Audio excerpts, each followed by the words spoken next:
घटपट तंतु आकाश न्याया सर्वतवची ब्रह्म होय ऐसे असुनी निराळा राये अव्यक्त व्यक्ता पाहुणे ती अपार घटी अपार तरणी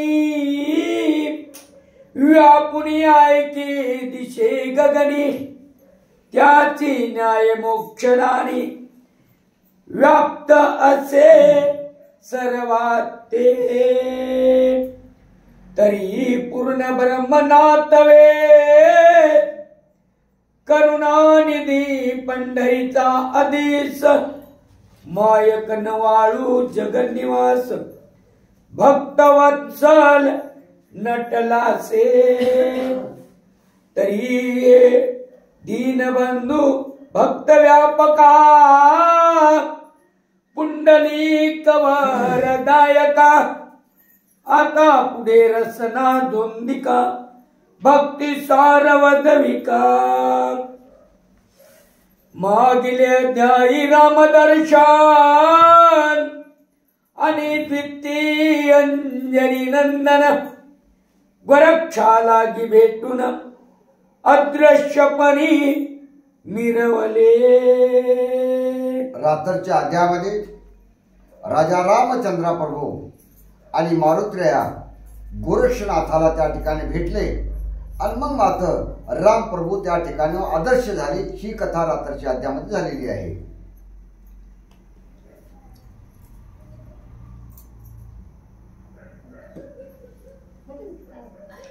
तरी दीनबंधू भक्त व्यापका पुंडलिक वरदायका आता पुढे रचना दोंदिका भक्ती सारवधवी मागिले अध्यायी रामदर्शन आणि द्वितीय अंजनी नंदन गोरक्षा लागी भेटून अदृश्यपणी फिरवले। असो तो सोताना गेला अवेज्ञानात येरीकडे अंजनी सुत श्रंग मुरडा जाऊनी त्वरित सानवेसे नटलासे गुप्त वेसे राज सदना पाता झाला अंजनी नंदन एकांत सदनी मैनाकिनी पद्मिन मंचकावरी पौडली। गुप्त वेशानं मारुत्रया जे असलेले नाही का त्या ठिकाणी गेलेले आहेत। तर जे असलेलं मंचकावर मैनाकिनी शेर करू लागले त्याने पाहिलेली आहे। सुख निद्राशयनी असुना परिचारिका गेल्या उठोन ऐसी एकांत संधी पाहून धवळारीत संचरला। अहो त्या ठिकाणी जे असलेलं दासी जे होत्या ते बी जे असलेलं काय तर घराकडे निघून गेलेले आहे। ही एकली सुसुप्त अवस्थेमध्ये आहे।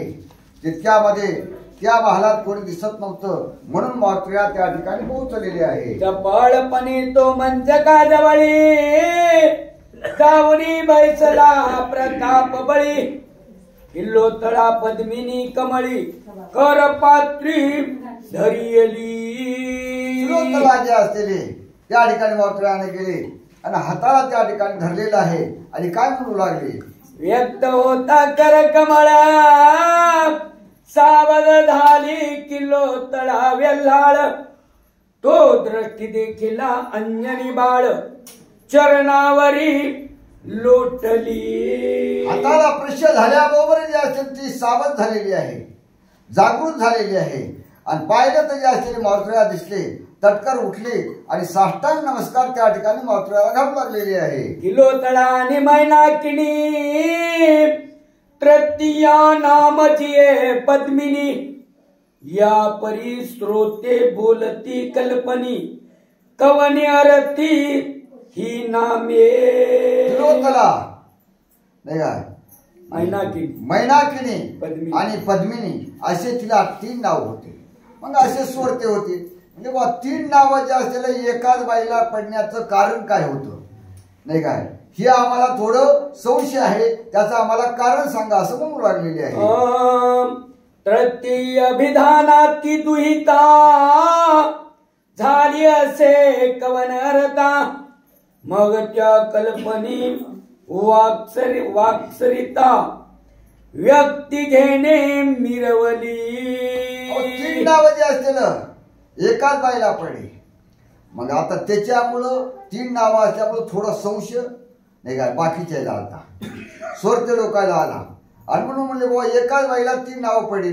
याची आम्हाला प्रत्येक कारणास्तव कशा प्रकारचे पडलेली आहे याची थोडी आम्हाला माहिती सांगा आणि मनातला संशय ते फेडून टाका असं त्याचं बोलणं आहे. ऐसा पाहुनी श्रोती आधार बोलता कवी सादर, तृतीय भिन्न भिन्न प्रकार कैशा रीती ऐका त्या. मग असं ज्या स्वरत्याचं म्हणणं ऐकलं कवी त्या ठिकाणी सांगू लागले, म्हणजे त्या ठिकाणचं कार्य भिन्न भिन्न आहे, वेगवेगळं आहे आणि म्हणून नाव सुद्धा वेगवेगळे त्या ठिकाणी ठेवण्यात आलेले आहेत असं त्याचं म्हणणं आहे. तरी पर्वता माझी मंदरगिरी, जम्बूद्वीप त्याची प्रथम पायरी, या परी सिंहल द्वीपाची दुसरी, मेरू मंदार आहे की.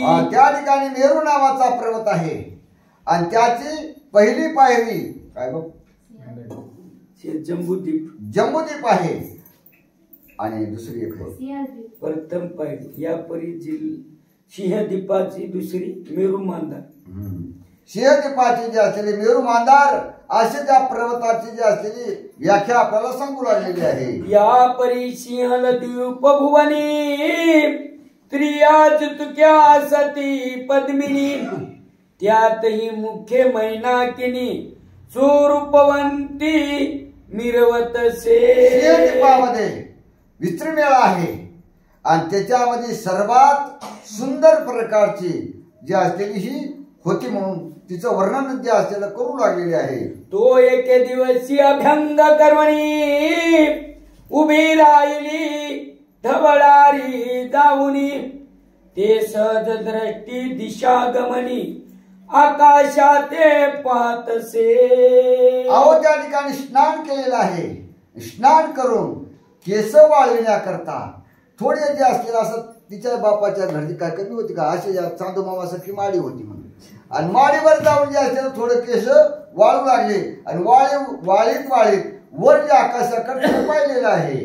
हस्ती झगटती कबरी भार, तो वर दृष्टी जाऊनी गोचर, उपरी चर वसू विमानावर आरूढ होऊनी जातसे.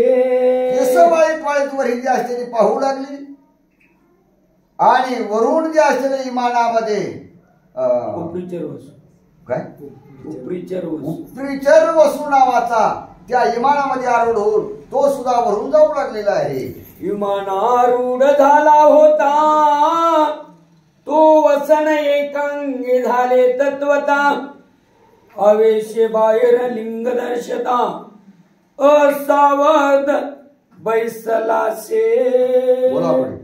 विमानावरी गवाक्षद्वार त्यातून दिसे अवयव समग्र, तो मैनाकिनी पाहुनी नेत्रे हास्य कदा ते काळी, ते ऐकुनी वसुनात विक्षेपोनी बोलता झाला तिथे, मने पापिनी परपुरुषाते पाहुनिया हसली. हसत म्हणजे असलेला अवश्य ही बाई जी असलेली हसलेली आहे म्हणून मुलाने तू पापी आहेस, परपुरुषाला त्या ठिकाणी पाहून हसत आहेस असं बोलू लागला. तरी आईशी जारी वरती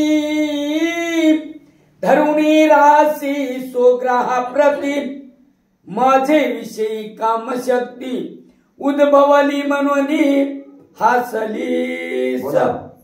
तरी मी नोये तैसा भ्रष्ट, सकळ वसू माझी श्रेष्ठ, इंद्रिय दमनी एकनिष्ठ पूर्ण तपा साधितसे. तुला मी आबाळा गबाळा दिसणार झालो मी ज्या त्याला या ठिकाणी सिलवंत आहे म्हणून अशा अनेक शब्दानं आपल्याकडं नाही काय त्याच्या मनातल्या भावना वेगळ्या झालत्या नाही काय म्हणून त्या वेळेस त्या ठिकाणचं बोलू लागलेलं आहे. तरी मम विलास दर्वनी गदगदा सची पापिनी तरी पुरुष विनोदे सोस्तानी जाऊनिया पडशील. बोला. गोपाल कृष्ण भगवान की जय. नवनाथ